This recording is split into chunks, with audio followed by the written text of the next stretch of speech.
Finalmente chegou sua hora de brilhar. Tudo tava caminhando pra dar certo e do nada tudo desmoronou. Parece que você não nasceu pra isso, que brilhar não é pra você. Talvez seja melhor ficar na escuridão, vendo quem realmente pode brilhar fazer seu show. Já que se fosse você no lugar, talvez desse errado. Sempre parece que as coisas dão errado não por incompetência, mas sim por ser você no controle. Que se fosse qualquer outra pessoa, ela poderia ter feito melhor. Ou talvez contornado o erro facilmente, já que elas têm talento e você é só você. Pensar desse jeito talvez seja menos doloroso, já que foi tão difícil achar o que você realmente queria pra vida, só pra acontecer isso no final. Faz até parecer que o mundo é dos talentosos, e no tabuleiro de xadrez que a vida é, aqueles com menos talento viram os peões. A escolha é fadada a ser comandada por quem tem talento, e os primeiros a serem sacrificados quando ocorre uma falha, aqueles cujo único destino é servir de segurador de lugar pra alguém maior. E isso é mais comum do que deveria. Me diz quantas pessoas já perderam emprego pra pessoas que nasceram à frente, seja por ter um talento incrível ou por ter nascido na família certa. As pessoas não nascem iguais e isso é fato. Dizem que se você é mais inteligente na mesa, você tá na mesa errada. Assim como tem pessoas que dizem que estar muito perto de gente talentosa é um caminho pra autodestruição, porque você vai se comparar e pensar, por que não sou eu? O que tem de errado comigo? Enquanto eles se esforçam pouquíssimo, nós acabamos tendo que lutar 30 vezes mais pra chegar num resultado inferior. E era isso que eu pensava até uma garota de estimação mudar minha visão sobre talento. Machiro Shina, ela é uma garota extremamente talentosa, mas acaba faltando coisas básicas pra ela, como saber que roupa usar, fazer a própria comida ou qualquer outro dever. E após se mudar de dormitório, Sorata acaba sendo encarregado de cuidar dela. Ambos vivem no dormitório Sakurazou, que é encarregado de abrigar os alunos mais problemáticos. O Sorata é só um garoto comum, que foi pra lá não por ser um delinquente, mas sim por ter um coração bom até demais. Ele não queria de jeito nenhum abandonar os gatos que ele achou na rua. A ideia era cuidar deles em segredo até que tivessem novos donos. Mas o que ele achou que era um dormitório só de gente louca, se mostrou um lugar cheio de gente talentosa.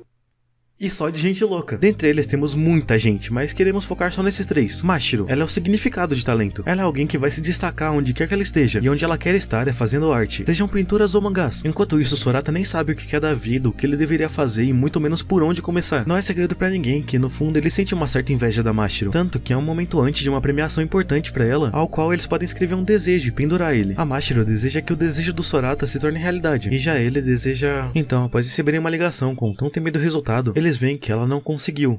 De novo, o mangá dela falhou em conseguir o primeiro lugar. O desejo do Sorata era que a Mashiro falhasse, e eu espero que isso tenha feito ele feliz de verdade, porque a Mashiro ficou bem triste. Claro, um desejo bobo não afetaria nenhum resultado, mas quando se realiza, você nota o quão infantil da sua parte foi. Ainda mais quando dava pra ver a Mashiro todos os dias trabalhando de madrugada como uma louca. Não era só porque ela tinha mais talento que era mais fácil. Muito pelo contrário, ela só foi colocada à frente nessa corrida. Não importa se ela é experiente ou não, esse é um lugar que ela tinha que aceitar. As pessoas se intimidavam pelo talento dela e pela autocomparação, o que ela poderia fazer? Pedir desculpas por ser naturalmente boa? É claro que não, mas se nem os gênios estão salvos do fracasso, quem dirá o Sorata tinha se esforçado muito. Depois de muito tempo tentando descobrir o que realmente queria, após isso ele foi aprendendo o básico aos poucos e finalmente chegou o momento. Finalmente chegou a primeira apresentação dele, e na primeira pergunta a cabeça dele esvazia. Após isso a entrevista só desandou e se tornou um fracasso. Ele volta pra casa evitando todo mundo, e quando chega ele faz de tudo pra afastar a Mashiro. O Kanda pede pra ela ir desenhar e se segura pra não ofender ela. Tudo o que ele mais queria era ficar sozinho após essa falha, mas quando ele chega em casa ele é bombardeado com o sucesso dos outros. É claro que isso é frustrante. Foram semanas, até meses de esforço jogado no lixo. Ele perdeu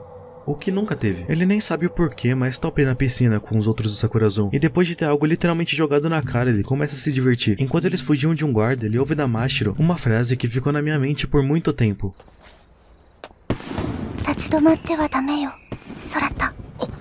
Então, enquanto eles correm, o Sorata finalmente chega na sua resolução, que o único jeito de fugir do arrependimento e da frustração não é esperando ela passar, mas sim conseguir o que você quer. Ainda tem muitas apresentações que ele não fez, muitas entrevistas de emprego que você ainda não foi, muitos animes que eu ainda não falei sobre, porque na vida real poucos finais são definitivos. O fim de uma entrevista ou de uma prova mal sucedida não é o fim do mundo. Sempre vai ter um amanhã e uma próxima chance. Contanto que você não deixe esse sonho morrer, não tem problema tentar 1, 2, 300 vezes. As pessoas concluem seus objetivos no próprio ritmo, porque com ou sem talento, a única coisa que as pessoas recebem por igual é o fracasso. E Sakurazou passa muito bem isso. Não importa o quão genial você seja, o fracasso sempre vai te alcançar e vai ser dolorido. Por experiência própria, eu digo que dentro e fora do YouTube eu soube bem como é isso. Vi pessoas conseguindo vagas que eu achava que queria, vi amigos alcançando sonhos que eram parecidos com os meus, e em algum momento eu cheguei a me perguntar: o que eu tô fazendo de errado? O que falta em mim que tem neles? Nas muitas vezes em que eu pensei nisso, quase sempre tiveram pessoas pra me ajudar. Óbvio, não foi o poder da amizade que me fez conseguir essa mínima gota de sucesso. Eu cansei de ver vídeos sobre edição edição, roteiro, trilha sonora, algoritmo e muito mais. E é muito louco saber que um dos meus vídeos mais vistos foi uma ideia que eu peguei de volta do lixo um ano depois. Algo que eu tinha feito e pensei, não vai dar certo. Pra que postar um vídeo tão arriscado se é tão grande a chance da perda? É sobre isso que Sakura Zou é. Sobre pessoas que eram pra ser anormais, mas no fim acabam sendo mais humanas que a maioria. Que a única coisa que todos recebem por igual são chances desiguais. Só que o que diferencia as pessoas acaba sendo o que você faz após elas. Se você quer se afastar ou descontar sua raiva nos outros. Se vai se culpar ou se vai se levantar aos poucos e voltar a correr. Eu já perdi a conta de quantos vídeos deram errado. Já perdi as contas de quantas vezes eu pensei em desistir e arrumar um emprego comum. Mas se eu tivesse feito isso, eu nunca poderia sorrir e dizer que eu amo o que eu faço. E muito menos ia poder dizer que acabei de começar a contar quantos vídeos deram certo. Mas ainda tem alguém que você precisa ouvir sobre. Essa é a Aoyama. Ela é de longe a mais esforçada. Durante o anime você vê ela trabalhando em tantos empregos, tudo porque ela fugiu de casa. O sonho dela era ser dubladora, mas o seu pai não admitiu isso. Então ela decidiu seguir sozinha. Desde esse momento ela começou a trabalhar em vários empregos, fazer suas aulas, cursos de dublagem, entrevistas e agora ela ainda se oferece pra cuidar da Mashiro. Ela chega ao ponto de quase desmaiar, graças ao excesso de trabalho. Até que o dia chega, ela finalmente tem um teste de dublagem depois de muito tempo. Essa é a chance dela de... Ela tá extremamente febril, mal consegue se manter de pé. Então há uma discussão entre eles. É óbvio que vai dar errado se eles levarem a Aoyama. Ela mal consegue ficar acordada, mas deixar ela em casa vai fazer ela perder a oportunidade que ela tanto trabalhou. Então de qualquer jeito eles tentam levar ela. Depois de umas horas o teste acaba e ela não só estragou o próprio teste, como o de todas as outras participantes. Ela treinou tanto, trabalhou tanto, parou de sair com as amigas e se forçou muito além do que qualquer jovem deveria. Mas não para por aí, o Sorata tem outra entrevista pra apresentar seu jogo. Ele começa muito mal, batendo a cabeça no microfone, mas então continua e faz uma apresentação incrível. Ele apresenta seu jogo de ritmo com mecânicas inovadoras, ele fala com o entrevistador várias vezes, faz várias reuniões com ele até conseguiu a ajuda da Mashiro pra fazer a arte, tudo isso pra melhorar a ideia do jogo. Só que acontece algo, o Sakura Zou vai ser destruído e o motivo é a Mashiro. A verdade é que os líderes da escola não queriam ser responsáveis por essa fase da Mashiro. Ela era uma pintora renomada, mas simplesmente decidiu começar a fazer mangá. Eles não queriam ser conhecidos como os responsáveis por esse decaimento. Então acabar com Sakura Zou era a resposta pra eles. Eles tentam fazer uma petição pra impedir isso, mas ninguém queria ajudar. Afinal, quem vai se importar com o pessoal do Sakura Zou? Chega ao ponto da Aoyama chorar em sala de aula por falhar novamente em seu teste. E ela começa a brigar com o Sorata na chuva. Ela fala tudo sobre a falha, como lamenta se esforçar tanto pra nada, como ela mal consegue impedir o Sakura Zou de acabar. Então o Sorata decide desabafar com ela também. Ele tinha acabado de ser rejeitado depois de tanto esforço. Depois de alimentarem ele com tanta esperança, o projeto inovador dele foi por água abaixo junto com a chuva. Porque, simples, apareceu um jogo de ritmo mais simples e que daria mais certo, já que usava como base personagens que eram famosos. Então a ideia dele foi descartada sem pensar duas vezes. Mas além disso, quando ele tinha chegado em casa, ele viu que mesmo falhando, o assunto que era sobre ele rendeu uma oportunidade pra Mashiro, que apenas fez uma arte e não para por aí. A Mashiro notou que ela estava sendo o problema do Sakura Zou, então ela decidiu se afastar. Então depois de correr muito, faltando pouquíssimo tempo pra formatura, o Sorata encontra a Mashiro no metrô. E esse é o momento que o Sorata diz tudo que ele pensa sobre ela, que sentiu inveja e quase odiou ela várias vezes, mas que também descobriu o próprio objetivo por causa dela, que mesmo com tudo isso, esse foi o melhor ano da vida dele, dizendo que ama e que nunca ia conseguir odiar ela. Assim, eles finalmente voltam pra ver a formatura, onde a Misaki tava contando a história dela, que ela nunca se encaixou nas escolas passadas, então ela veio pro Sakura Zou, que de começo era um lugar vazio. Porém, conforme o tempo foi se passando, mais gente foi chegando e os dias ficaram mais coloridos. Agora tinha tanta gente pra fazer companhia pra ela, pra entender e apoiar ela do jeito que ela é. Alguém barulhenta, super energética, mas que também tem sentimentos, como todo mundo. Por fim, a professora Chihiro fala que aqueles que eram contra a demolição do Sakura Zou deveriam jogar pro alto os broches que receberam na entrada. Assim, graças à pressão dos alunos, o Sakura Zou não será mais demolido.